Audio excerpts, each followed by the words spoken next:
Hi everyone, welcome to Tales of Dread. I want to tell you about a scary thing that happened to me while I was camping in South Florida's Everglades. In the middle of the night, my husband left our tent to use the bathroom. I woke up when I heard him running as fast as he could back to our camp. When he got back to the tent, he looked very scared, and he immediately told me to be quiet and follow him. I tried to ask him what was going on, but all he did was say, "Wait," over and over again. As we walked through the dark and got closer to the cinder block building with the restrooms, I heard strange squeaky, grunting noises and thought he must have run into some boards. But when we walked back around the building, it was almost completely dark, and it took my eyes a few minutes to adjust. We then walked along a well-worn path for a while, and when he pulled me into the trees, I wondered how he knew where he was going. The sound got louder, and then he grabbed my hand and pointed through some leafy plants to what looked like a group of big birds. But then one of those things stood up on two legs. It was a huge creature with scales. It was probably 9 feet tall and looked like a cross between a person and an alligator. I thought I was making up the swollen face, but then the moon came out and lit up the strange features. It had half of a huge snake sticking out of its mouth, and the other half was caught in its huge claws. I didn't move at all as I waited for my brain to figure out what my eyes were telling it.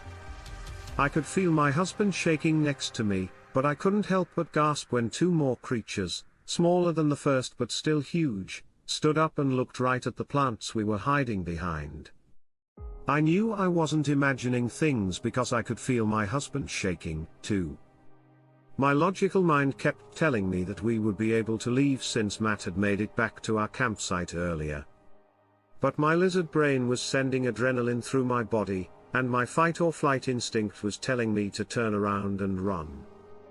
I don't think I blinked a single time because I was so afraid that they would move closer to where we were hiding in a millisecond and my eyes would be shut. The animal didn't move at all, and their noses were pointed in our direction. I was sure that they were trying to find us by smelling us, but we were downwind of the light breeze that was moving through the woods. Then, after what seemed like an eternity, my husband grabbed my arm and pulled me back toward the path. I moved very slowly. I was afraid of stepping on something that would give us away, like a stick or some crunchy leaves. Once we got back to the path, we walked slowly for about 100 yards, but then I couldn't take it anymore, so I looked over my shoulder and started running as fast as I could towards our campsite. The rest of the night, we stayed in our truck with the headlights facing the direction we came from. We didn't sleep a wink, but we both agreed that the metal shell of the car made us feel better about whatever was out there. We were hours from home, and we were both still scared enough that neither of us should have been driving at that point. However, we both knew we wanted to go back to that spot when the sun came up to see what it looked like then. I only asked him one question: how did you get back to that place the second time? He said that he just followed the sounds, just like the first time. The hours went by and the sun started to come up, but I wanted it to be fully light before we went back out.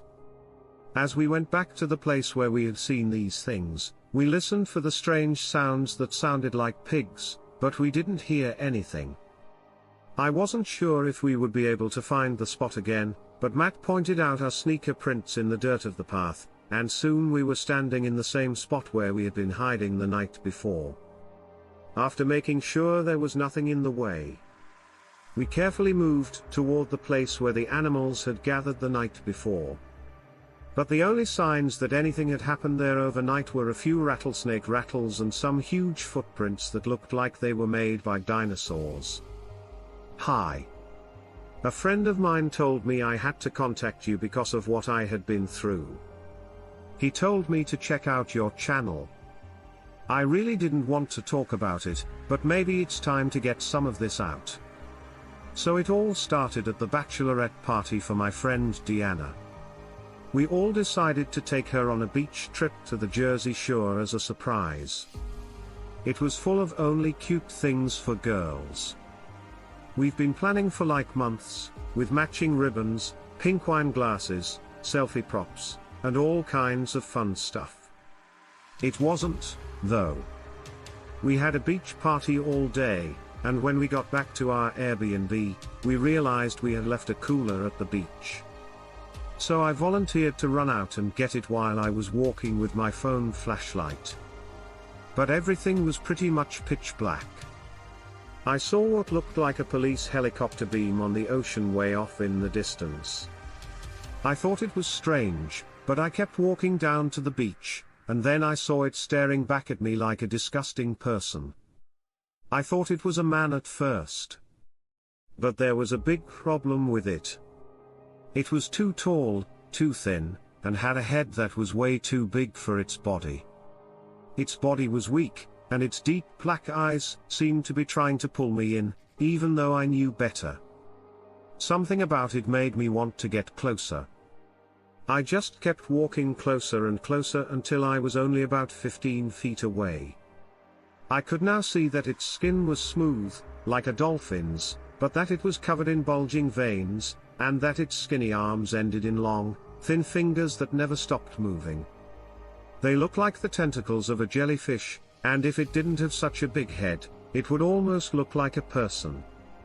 Even if someone was very skinny and had knobby knees, soon, I was only 10 feet away, and I saw that this thing didn't have a mouth or a nose. Instead, there was an empty space where they should have been. And those dark eyes were staring right at me the whole time. I could hear a ringing in my ears that got louder and sharper with every step I took. The sound vibrated in my head and surrounded me, and then it turned into a low hum. Then the figure started to move a bit, and I couldn't take my eyes off the piercing eyes. Even though I was scared and confused at first, the sound began to make me feel better. It sounded like a scary lullaby, and as I got closer, I felt like I was in a trance. I was blinded for a minute by a bright white light that came down from the sky. So I bowed down and put my hands over my eyes. The white light scared me at first, but when I looked out from between my fingers, the creature was gone and the beach was once again completely dark. I used the flashlight on my cell phone one more time and looked around, but I couldn't see anything but the sand, the dunes, and the steady waves. When I took a deep breath, I immediately felt bad about it. It smelled bad, almost like rotting eggs and mulch. I didn't see anything that could have made this smell. So I think it might have come from what I saw. I turned around and walked back to the Airbnb once I calmed down. All the girls asked me what was taking so long and why I didn't have the cooler, but I just wanted to get to my room and be alone. They told me I had been gone for more than an hour and that they had been walking up and down the beach looking for me. I had only been on the beach for a few minutes, and I didn't hear or see anyone else. I didn't need to tell you that I didn't sleep that night. I just sat there all night and stared at the ceiling. In the morning, I decided to leave the other girls and go home. My friends were sad to see me go, but I couldn't explain what I had seen without sounding completely crazy. I wanted to put that thing out of my mind. I just wanted to leave it on the beach and go about my business. But every time I closed my eyes to go to sleep, all I could see were those black eyes staring back at me. A few times, I woke up sweating as if I had been shaken by a loud hum. And this kept going on for a whole week. Then it just stopped one night. It took me a few more weeks to realize what I had seen, but once I did, I started digging deep into Google to try to figure out what it might have been. After reading about 1,000 blog posts, 100 interesting threads, and 1,000,000 dead ends, I finally accepted that I had seen an alien. There have been a few sightings here on the East Coast, especially on the beach, and that bright beam of light must have been its ship. I'm thinking about going to that beach again. I am not afraid. Because of something. The more I think about it, the more sure I am that there are more like this out there, and more are on their way. If other people who listen to your show have had similar things happen to them, I would love to hear from them. Thanks for listening. Hi. I have something to tell you about what happened to me. A year ago. Late at night, I was sitting on the porch of my house in Washington state when I heard a high-pitched whirring sound. I looked up and saw something very strange. It was a bright blue light that looked like it was spinning. It slowly moved up into the sky and started spinning faster and faster until it disappeared behind a cloud and the scary sound stopped. I kept looking, hoping the light would come back, but it never did. Then, all of a sudden, I heard a loud explosion, and the cloud turned a bright green color. So much light. It was so bright that I couldn't see anything, and what I saw was like nothing I had ever seen before. The blue light was spinning so fast that it looked like a bright star shooting across the sky. The next light, which was green, was just as amazing. It lit up the whole cloud with this brilliant color and made this amazing show. I just stood there, mesmerized and amazed by what I saw. I couldn't stop looking at it. After that, I saw green lights falling from behind the clouds to the ground, and I thought that someone was trying to trick me. But it was way too big and important to be a simple joke. I remember worrying that some of the green debris might fall on someone's house or start a fire, but there wasn't much I could do about it. I was so amazed that I couldn't stop looking at it and wondering if I was dreaming. I thought that would be the most exciting thing to happen that night, but I was wrong. After that, something very scary happened. A black van that looked strange drove slowly into the field in front of my house. All of the windows were covered, and it went very slowly. Now, not many people come to this area to see me. Not many people live near me. So the van really freaked me out. I went inside, locked the door, and looked out the window because it scared me. For about 10 minutes, the van sat in the field. I finally decided that I might be crazy and made myself some tea. But as I drank it, I kept trying to figure out how what I had seen in the sky could make sense. But I couldn't for the life of me figure out why. It had to be from another world? Either that or it was some strange government experiment, but why did it explode green? When I looked out the window again after about 30 minutes, the van was still in the field. I called my truck driver husband, who was in a different state at the time because of his job, and asked him what I should do. He said it probably wasn't anything, but to keep an eye on it and call him if anything did happen. I hung up and tried to laugh it off, but I couldn't shake the feeling that something wasn't right. I went outside again and sat on the porch. My mind was going crazy with all the people who could be in the van. I finally told myself that it was just a bunch of teens doing well. Teenage things in the field, laughed it off, and the van started moving. I told myself that the teens were done with whatever they had come to do, and I felt relieved. The car then moved very slowly toward my house and stopped right in front of it.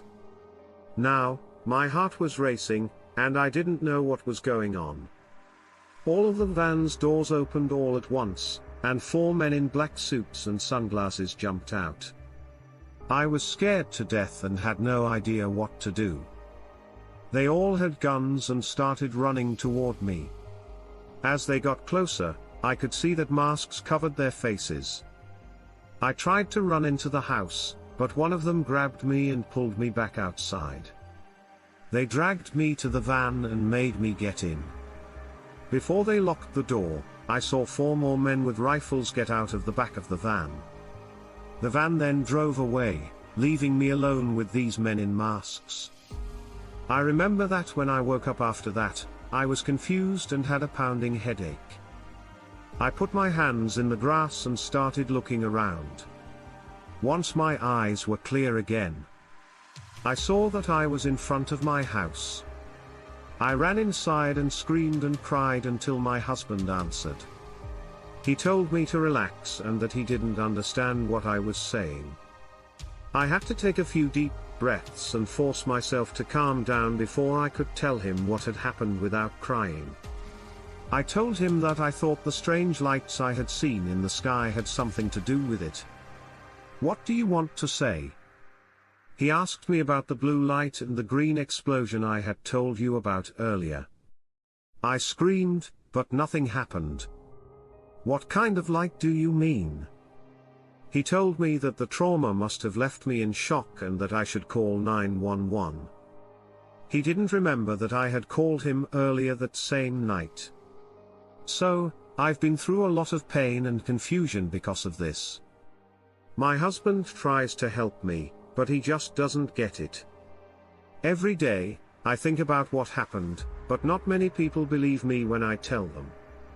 In fact, it has cost me a lot, including some friends and family, my career, my reputation, and pretty much everything else.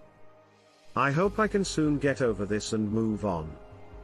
I really need to get on with my life and get things back on track. Anyway, I love your show, and I want to thank you for making me want to tell you about this. Thank you again.